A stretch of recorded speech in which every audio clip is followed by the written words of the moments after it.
Hello, Sangha. Welcome to the Abbots address for Friday, May 22nd, 2015. So today I've got the pleasure to be able to share with you and announce that I've offered Reverend Doan Denkai Dharma transmission and that she has accepted, and that we have set a date that's going to be embedded inside the summer retreat, which goes from August 10th to the 17th. So her ceremony is going to be August 16th, which is a Saturday. Now, traditionally, that Denkai transmission ceremony is held very late, midnight, in a red room, and only transmitted folks are there as a rule. And so that'll be happening. We'll have a public recognition for her that'll be happening at the same time as the Jukai ceremony on Sunday, August 17th. So meanwhile, people that happen to be here on retreat will be welcome to do some kind of something for that, maybe a vigil or something. I don't know. We'll figure that out. That's a happy detail. So this raises a lot of cause for joy and wonderful congratulations for Doan and for the community. Of late it's been a lot about me. That's enough. We needed that because certain things needed to happen. The mountain seat ceremony and so on. But I'm tickled to, put the camera over on her for a while and to be able to acknowledge, what she really is and how she really functions here in this community. Clearly, she's been here since the very beginning of the Sangha. She's been, right inside all the decisions that have gone into how we operate and function. The founding of the place, the guiding of it. And clearly, she's been teaching here anyone who comes into the place, who comes to session or comes to a service. If you're studying here, you're studying with her just as much as you would be studying with me. So let's make that visible. Now, there's been a lot of different ways that could have come about. In fact, there's a whole constellation of options for ways that the transmission could have come about for her. But I think the most important thing to realize about this is that for us, for her and for myself and for this community, we feel that the way things are going to be organized with this rubric is really the best for us. It's the healthiest for her and I, and it's the healthiest we feel for the community here. Now, to be sure, it's clearly possible for a husband and wife or a spouse, a life partner teaching team, for that to be, healthier for them to receive transmission from completely different teachers. That might be ideal in some cases, where this person's received transmission from this teacher and the other person's received transmission from a completely different teacher, maybe even different lines, and so that they teach sort of as Dharma siblings and colleagues and so on. That could be very healthy. Could also be very healthy for a spouse or life partner team to receive transmission from one teacher, and so again they're Dharma siblings but from the same line. I mean, in some ways maybe easier to navigate that way, but I can definitely see that being healthy. But in this case, we're following the line that would be that we're both in the same exact lineage. So rather than us being out here with two separate groups of students, her students here and my students there, and there's this kind of fuzzy line in between. Instead of that, what we'll have is everybody's in one big group. And that's, for us, it seems to me, the healthiest way to go about moving things forward in this community. It's clearly the way things actually function here. And, having tried the sort of sibling kind of version on for a while, it felt, not really ideal for us on a number of levels. And also for members in the community, and it was surprising, to be clear.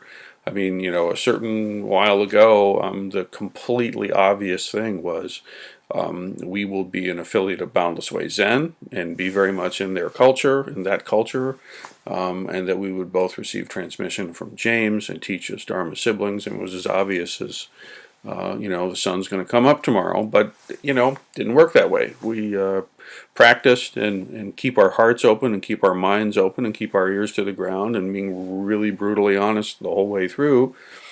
Turns out wasn't the right fit, wasn't the best fit.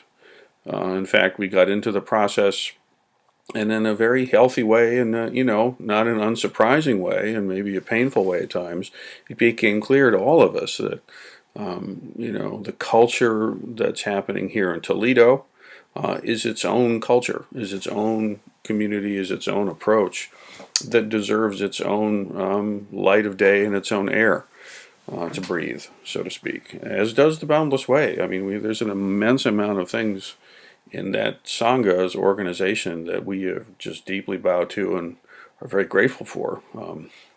And still, the culture here in the Midwest is a little different, and the culture of our Sangha is a little different. So this is, among the reasons why things have gone the way they have. And what that means really is that everybody here will be, the under the hood organization of the Sangha will be exactly the way it actually is when you show up and what it is in front. How it looks is actually how it is. Everybody studies together and so on. So, some people might think, can that be real? I mean, to receive transmission from a family member. So that speaks a little bit to not having some history. I mean, the fact is that, transmission within family lines is very common. Suzuki Roshi, Zen Mind Beginner's Mind, received transmission from his father, as did Maizumi Roshi receive transmission from his father. So in Japan, there's a long history of father to son, mostly patriarchal transmissions from father to son, and they would maintain the temples that way. In the West, you see a lot more spousal transmissions. So, for example, my first teacher, Daido Roshi, his first transmitted successor was his life partner at the time, Yotai, Bonnie Tracy Sensei. And so he transmitted to her, and then it happened to be that both Doan and I switched and became her students and went on to help her found her Sangha, or play a part in, the initial attempts at that Sangha. We did all the sessions that the Hermitage Heart held at the Garrison Institute and so on. So anyway, I mean, in my personal Dharma history, right there in the beginning is my teacher transmitting to his life partner and so on. And there's plenty of other examples. I mean, Enkyo Roshi in New York, she transmitted to her wife. There were a life partner couple. Chosen Base transmitted to her husband and so on. So there's examples. John, also in the koan line, John Tarrant is transmitted to his life partners and so on. So is it a blurring of lines? Well, not really. I mean, it depends. Here's the thing. Okay, if we're talking about therapy, if one person in the couple is going to be the marriage counselor to the other, that's going to be funny. That's not going to work out. Obviously, that's clear. And I can see where some Dharma couples that teach together would be best served by not having the transmission go in this kind of an order. But on the other hand, I can see no examples where it works out just fine. Dosho Port ordained his partner, and they have a beautiful community up in Portland. So there's plenty of examples of this, and plenty of examples of it being healthy. Again, in our particular case, it seems really obvious to us now that we're in this space that this is the ideal way for us to work together as a couple to guide the community going forward. So. And I can completely acknowledge that there may well be cases where it wouldn't be a good thing. Sure, absolutely. So for me, it's not a always fine or never fine. It's a case-by-case kind of thing. And in this particular case, we're delighted. So there we are. So transmission is happening for her. It's a great joy to me, to her, and to the community, and to the Dharma on the whole, I think. So, other stuff. So we have our big summer retreat. We just finished Ango. Ango was a very successful training period here. We had a lot of activities, a lot of things going on. The classes were very well received. We're very pleased with them. The Sunday morning classes are going to be paused until we get to the fall ongo, and they'll resume then. So during the summer, there won't be those Sunday morning classes per se. But what we will be doing, excuse me, is focusing on the summer retreat, August 10th through 17th. I really hope that as many people as possible will set aside that time and come and participate and be a part of this. This will be a new kind of enhanced summer retreat experience. The core of it is a session. That's fact. It's going to be a Monday start all the way through Sunday service, and session is the wrapper for the whole thing. Within that, the Jukai initiates. There's a pretty big class, at least going into the initial formation session, which begins next week.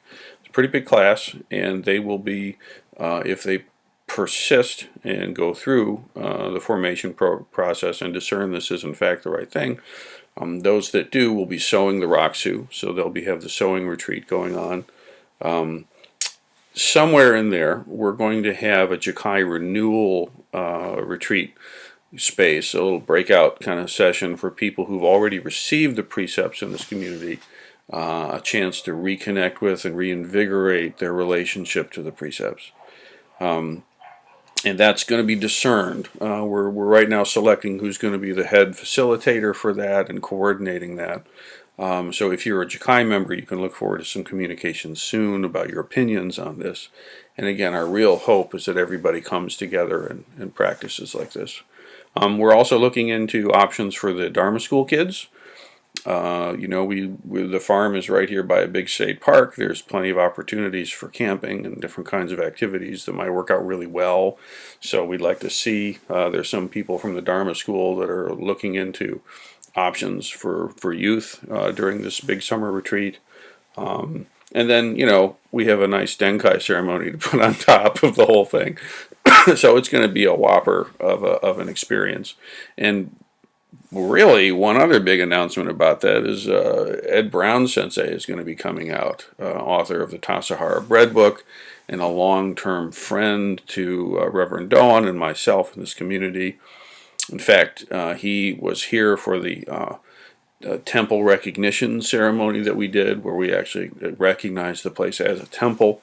And in fact, it was his discernment to come up with the name Daishin Kokuji, which is Great Heartland Temple, Great Heartland Sangha. So we're tickled that he's willing to travel out and be a part of the retreat. So lots of reasons to plug in and be a part of things this summer. The regular schedule now is the Sunday morning. We gather at 10:30. We have our, maybe gather at 10, maybe do some cleaning, and then 10:30 we have liturgy practice, and the sutra service starts at 11, and we're done at the normal time. And Wednesday night is still, for now, holding to the 7:15 gather time.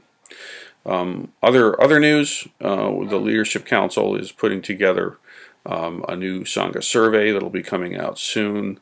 And they've been doing a lot of work behind the scenes with policies, procedures, and bylaws, a lot of legal stuff, and look for announcements about that soon. Thank you, everybody. We'll see you in the Zendo.